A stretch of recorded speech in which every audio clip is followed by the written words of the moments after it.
Hey there, this is the Men Who Would Be Seen podcast or video or whatever we're calling this hot biscuit. My name is Jim Watts. I'm one of the writers for the Tulsa scene. I'm here with my colleague, Jimmie Tramel, that's me. You who were is pointing. also with the Tulsa scene. And given the fact that we basically cover the waterfront, we take on all sorts of different tasks. For example, Jimmie, I believe you are turning TV critic for this weekend.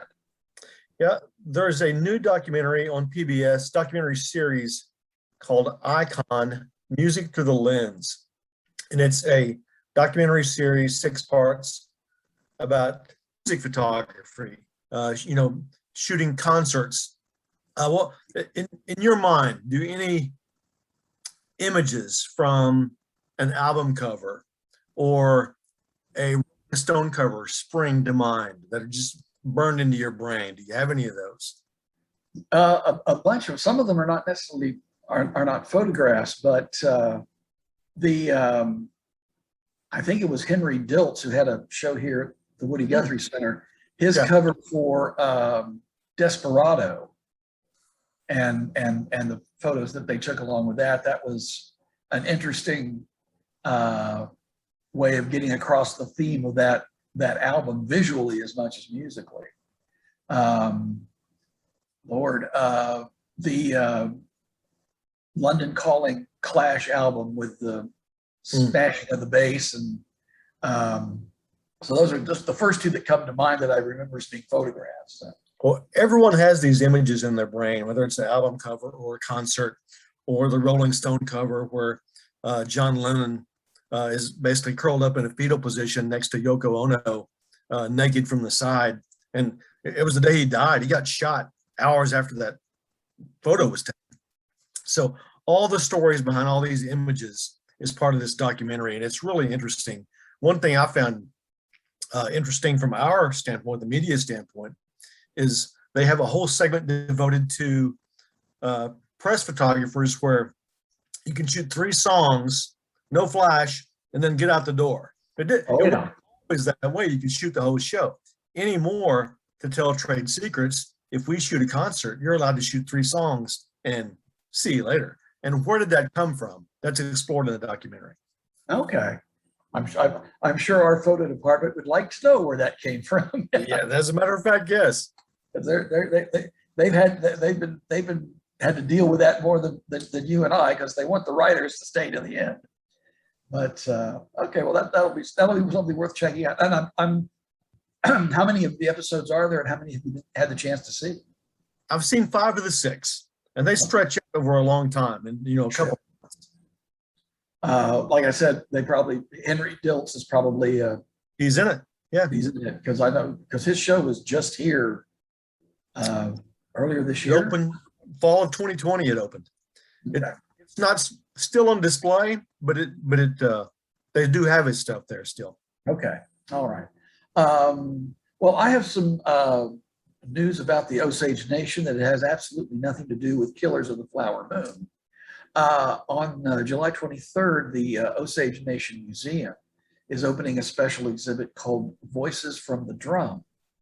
And it is an exhibit in which artists, primarily Osage, but perhaps from some other nations, I recognize some names, I didn't recognize others. But anyway, they were commissioned to create paintings or works of art that incorporate the handheld drum that is a part of the Osage culture. And so you're going to get some really intriguing imagery that speaks to the nation's cultural heritage, its the importance of ritual and music, all sorts of themes run through this, and they're all based around this relatively humble instrument. And that opens July 23rd, and it runs, I believe, it'll be on display through March of next year. So we'll have that coming up, starting with that this Sunday. And speaking of, since we mentioned film, this weekend is also the Circle Cinemas uh, Hmm. Film Festival. Yes. Not sure when you all see this, but that runs through July 18. And the the big film that started it was the John Starks documentary that we talked about last year. And closing it out will be, speaking of TV, a documentary about the life and death of Anthony Bourdain, the author of Kitchen Confidential, who went from a relatively unknown cook in a New York restaurant to one of the most uh, one of the best known food personalities in the world through his travel shows. And so that will be Sunday night at the Circle, July 18th. Okay. So speaking of Sunday, do you have something coming up? I do. I have a Sunday story about the band The Call. If I said, James, you know who Yes. The Call is, and are you familiar with their songs? Your answer would be what? Let the Day Begin. I don't wanna. Walls Came Down. Okay. Oklahoma, a Hot Oklahoma Night, Hmm. which I voted for being the Oklahoma State rock song. It didn't win, but that's what I voted for. So So you I've got- are up to speed on The Call, but a local author has written a book about The Call called Recalling the Call, and he calls it the most underrated 1980s rock band. And then he makes a case of why, and that Let the Day Begin was a #1 mainstream rock song. MTV airplay. Bono sang on one of their albums. Martin Scorsese was so impressed with the singer, he cast him in Last Temptation of Christ. That's right. Yeah. So The Call had this following, but they never really exploded into stardom like people thought they would. Peter Gabriel once called them the future of American rock music. And they toured with Peter Gabriel and Simple Minds back in the 80s. But anyhow, we're writing about this not only because a local author has written a book about The Call, but because the Oklahoma Music Hall of Fame has announced that The Call is going into the Oklahoma Music Hall. And I think they'll perform August 28th at Maggie's Music Box in Jinx, minus Michael Bean, who died in 2010. Right. I remember that. That was a blow. But yeah, most, if not all, of the members were from Oklahoma. In fact, I think the drummer Scott Music is a Tulsa native. Correct. Three Okay. of the members were from Oklahoma. Okay. Well, good. I'll be looking forward to that because as I pointed out, I have heard The Call.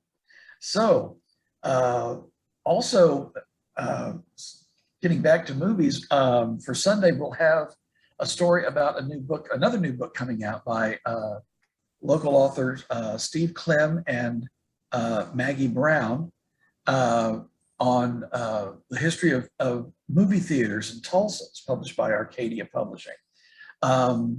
And they trace from the very first movie theater in Tulsa, which was in 1904, 1906, I tell a lie, 1906, and up to the rise of the multiplex, the movie palace era, when one of the stories they tell about the Ritz Theater, which was considered one of the big four in downtown Tulsa, that they had they installed these twinkling lights in the ceiling and had a device that would project cloud-like images in the air, so it looked like you were outside under the stars watching a movie, and you're indoors. So I mean, it's full of these little anecdotes. I believe they said there's more than 200 images in it, and it should be for anybody anybody who's ever gone to a movie theater in Tulsa. There's got to be something they're going to connect to with this.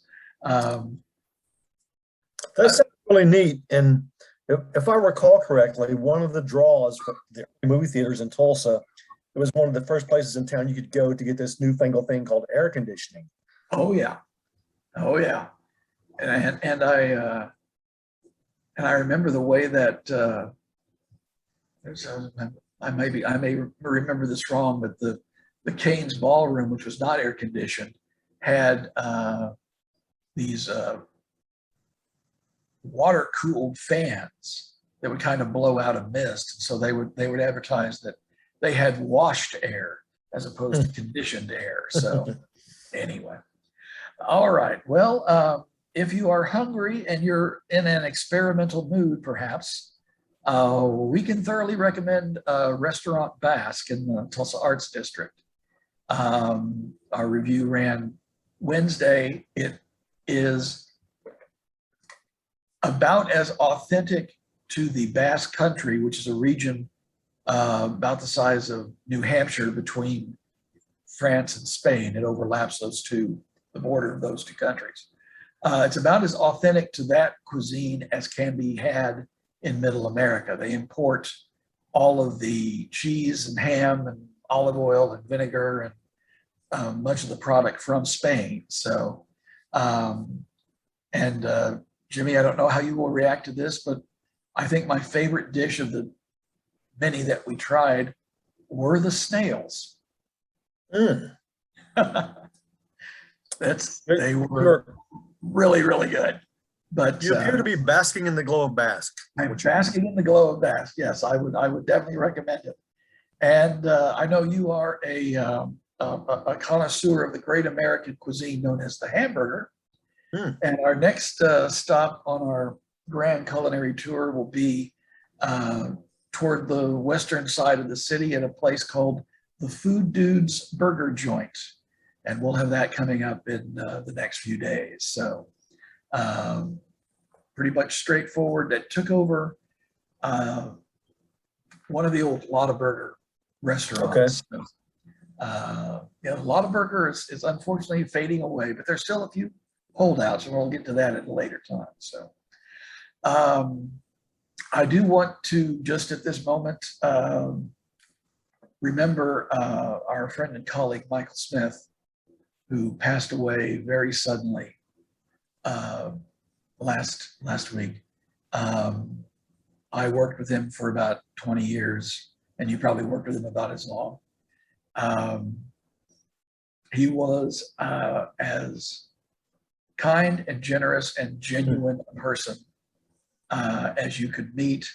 He was also an incredible reporter and perceptive critic, and he will be greatly missed. And our prayers and condolences are with his wife Colleen and his two daughters. Yep. And we will do what we can to uphold his legacy here at the Scene Department in the Tulsa World. Thank you all for listening. We will see you in a week or so, and gladly see you later. Goodbye. For more information, you can visit tulsaworld.com.